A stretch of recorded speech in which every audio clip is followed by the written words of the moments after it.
Alexander the Great, Julius Caesar, Genghis Khan, Napoleon Bonaparte. The end of the four great conquerors. Imagine a man who wept because conquering 2 million square miles was not enough for him. The glory hunter, Alexander the Great, cared only for one thing: conquering the world. He threw his army into battle without fear for defeat, as if he was immortal. And why wouldn't he think that? The man was on a victory spree for 10 years. His men were tired and wanted to return home so they could enjoy the luxuries they had won, but their king cared for no riches. He didn't even care much for ruling, only conquering.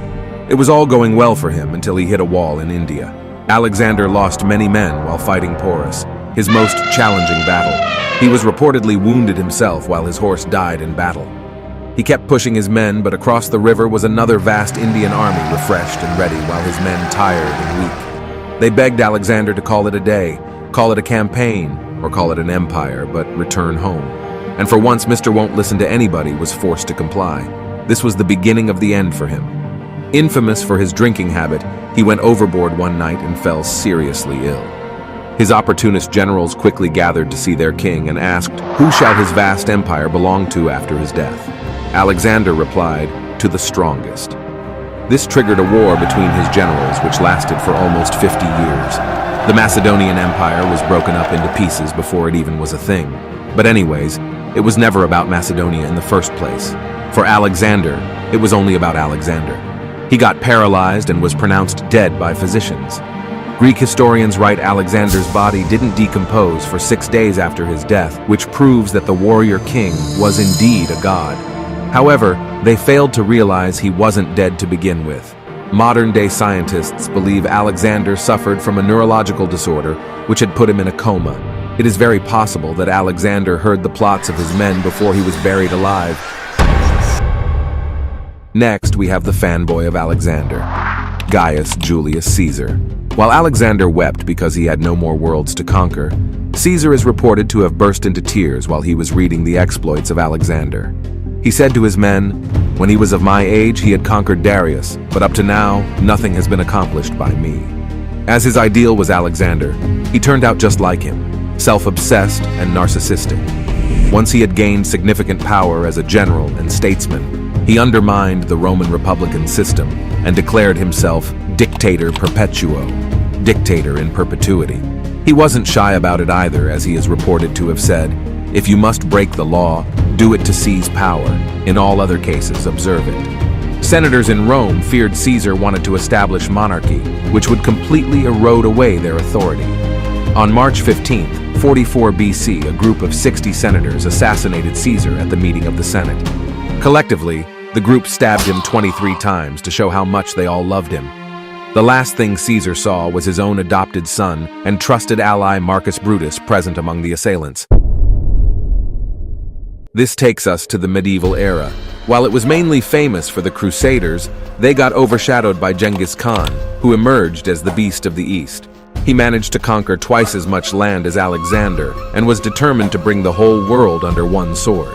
But unlike Alexander or Caesar, he did not see himself as God or a messiah.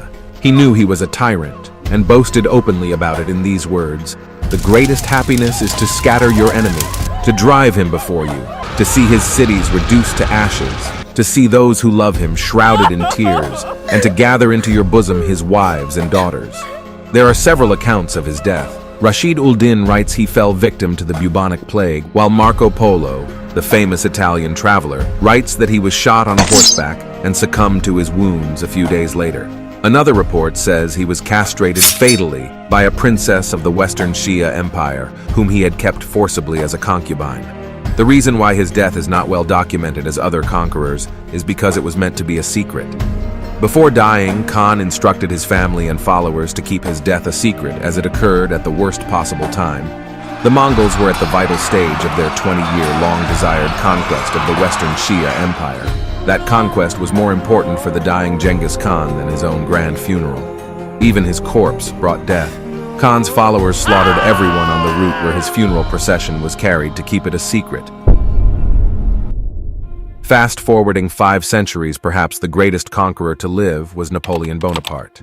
The transition from swords and spears to artillery had taken place, and Napoleon was an undisputed genius in this art of war. Although he became emperor in the name of defending revolutionary France, one can see his ambitions carried him far beyond. His personality was probably even more bizarre than the rest of the great conquerors. Caesar considered himself to be the only messiah to his people. Alexander thought himself to be a god. Genghis was a tyrant steppe overlord, while Napoleon considered himself an artist of war. He is reported to have said, "I love power, but it is as an artist that I love it." To him, the battlefield was a painting, and he was an artist drawing it. His power of concentration was enormous, as was his memory for detail and facts. Once, on a campaign in 1805, one of his subordinates could not locate his division. While his aides searched through maps and papers, the emperor informed the officer of his unit's present location, where he would be for the next 3 nights, the status and resume of the unit's strength as well as the subordinate's military record. This out of an army with 7 corps, a total of 200,000 men, with all the units on the move. It was all pictured in his head. He swept victories throughout parts of Europe and the Mediterranean region with his forces moving as swiftly as the wind, only louder. However, the stakes got higher and higher, the death toll mounted, and the battles became even more blood-soaked. Eventually, he was defeated at the Battle of Waterloo in 1815 and was captured by the British forces. He was not sentenced to death since the British did not want him to die as a martyr. Instead, they house arrested him with a few of his followers in a rotten bungalow. He lived the rest of his life in constant denial of his circumstances. When he held a dinner party, men were expected to wear military dress, and women appeared in evening gowns and gems. He wanted to feel like he was still ruling.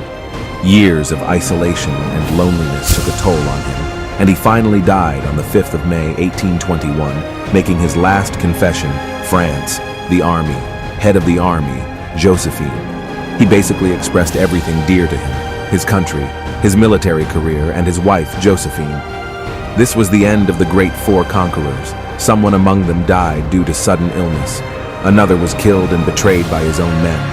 An arrow took the better of Genghis Khan, while the artist died in captivity. Although the 4 great conquerors left this world in different circumstances, they had but one thing in common. They all died desiring for more.